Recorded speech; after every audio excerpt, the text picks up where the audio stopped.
اپنے حکومتوں کے فیصلوں پر ہم تنقید کریں، جب تک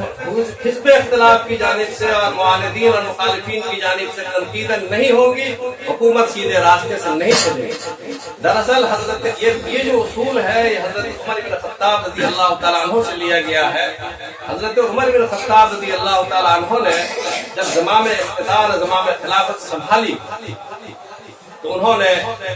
مسجد میں مسجد نبوی جو زمانے کا وہی مسجد نبوی تھی، وہی دارالقضا تھا، وہی پارلیمنٹ تھا، وہی دارالمشورہ تھا، وہی اسمبلی تھا، وہی سفارت خانہ تھا، تمام آفیسر وہیں پر ہوا کرتی تھے، سارے اجتماعی مفادات کے کام وہیں پر ہوتے تھے۔ حضرت عمر بن خطاب رضی اللہ تعالیٰ عنہ نے لوگوں کو جمع کیا اور کہا کہ مجھے آپ حضرات نے اور حضرت صدیق رضی اللہ تعالیٰ عنہ نے اپنی وفات سے پہلے یہ زمام خلافت یہ امانت آپ نے میرے سر پر ڈالا ہے، اگر میں آپ کے ساتھ اچھائی کروں تو آپ میری اطاعت کریں، اور اگر میں آپ کے ساتھ برائی کروں، کوئی کام آپ کے خلاف کروں، آپ کے دین کے مفاد کے خلاف کروں، قرآن و حدیث کے فیصلے کے خلاف کروں، تو آپ میرے ساتھ کیا کریں گے؟ انہوں نے سوال کیا۔ تو وہیں سے مجمع میں سے ایک ضعیف انسان کھڑا ہوا اور اس کے ہاتھ میں تلوار تھی، اس نے کہا کہ عمر، جب تک تم سیدھی راستے پر چلے گا ہم سب تمہاری اطاعت کریں گے، تمہاری بات مانیں گے اور تمہارے قدم پر قدم ملا کر چلیں گے، لیکن تو اگر کبھی 1 انچ بھی سیدھے راستے سے اگر ہٹا ہے، یہ تلوار تمہاری اوپر ٹھیک کر دے گی۔ یہ ہے حزب اختلاف کی آواز، یعنی جب راستے سے ہٹنے کی انسان کوشش کرے، حکومت میں رہنے والا انسان، تو سامنے رہنے والے انسانوں کو، یہاں کے ہر شہری کو یہ اختیار حاصل ہے کہ وہ اپنے حاکم اور اپنے خلیفہ اور اپنے حکمراں طبقے کے فیصلوں پر اور ان کے کاموں کی نگرانی کرے اور اس پر تنقید کرے، اور اس کو یہ آزادی حاصل ہونی چاہیے۔ یہ حضرت عمر بن خطاب رضی اللہ تعالیٰ عنہ نے جو آزاد حزب اختلاف کو تنقید کی آزادی کا حق جو ہے، یہ پہلی دفعہ حکومتوں کی تاریخ میں حضرت عمر بن خطاب رضی اللہ تعالیٰ عنہ نے دیا، وہ یہاں بھی لیا گیا اور اس پر آج عمل ہو رہا ہے، ہونا چاہیے۔ حکومتوں کے خلاف گفتگو کرنا غداری نہیں ہے، حکومت آج ہے، کل وہ حکومت ختم ہو جائے گی، ملک باقی رہے گا، ملک کا آئین باقی رہے گا۔ جو آج صاحب مسند ہیں کل نہیں ہوں گے، جو آج صاحب مسند ہیں کل نہیں ہوں گے، کرایہ دار ہیں ذاتی مکان تھوڑی ہے، جو آج صاحب مسند ہیں کل نہیں ہوں گے، کرایہ دار ہے ذاتی مکان تھوڑے ہیں۔ یہ تو کرائے کی جگہ ہے، بادشاہوں کی جگہ ہو، چاہے مسند اقتدار ہو، آج یہ ہے تو کل دوسرا آنے والا ہے۔ اس لیے یوم جمہوریہ اس بات کو یاد دلاتا ہے کہ آج جو انسان پچھلی صف میں بیٹھا ہوا ہے، کل کا دن وہ آ سکتا ہے کہ پچھلی صف والا انسان وہ مسند اقتدار پر حاوی ہو۔ آج جس کو کچلا جا رہا ہے، ہو سکتا ہے کہ کل یہی مظلوم طبقہ تمہارے حکومتوں کو چھین لے۔ دنیا کی تاریخ انقلابات سے بھری ہوئی ہے۔ یوم جمہوریہ کی روح یہ ہے کہ ہر انسان اپنے حق کو پہچانے، ہر انسان یہ سمجھے کہ ہم اس ملک میں آزاد ہیں اور قانون کی طاقت ہمارے ساتھ ہے۔ جب تک جمہوریت کا قانون ہمارے ساتھ ہے، ہمیں کوئی خطرہ ہندوستان میں نہیں ہے، کسی ملک میں کوئی خطرہ نہیں ہے۔ اس لیے ہمیں یوم جمہوریہ کو پوری طاقت کے ساتھ منانا چاہیے، اور یہ ہمارا حق ہے، مدرسوں کا حق ہے، کیونکہ سب سے پہلے مدرسوں نے اس ملک کو آزاد کرانے کی مہم شروع کی ہے۔ برادران وطن ہو یا دنیا کا کسی بھی طبقے کا انسان ہو، سب لوگ بعد میں آئے ہیں، ورنہ ہم پہلے اکیلے ہی چلے تھے، میں اکیلا ہی چلا تھا جانب منزل، مگر لوگ ساتھ آتے گئے اور کارواں بنتا گیا۔ اللہ تعالیٰ اس ملک کی بھی حفاظت فرمائے، اس ملک کے آئین کی بھی حفاظت فرمائے، اس ملک میں رہنے والے تمام انسانوں کی اور خاص طور سے مسلمانوں کی اور اقلیتی طبقوں کی اور مظلوم اور پچھڑے انسانوں کی اللہ تعالیٰ حفاظت فرمائے اور ہمارے لیے بہتر راستے پیدا فرمائے۔ وآخر دعوانا الحمدللہ۔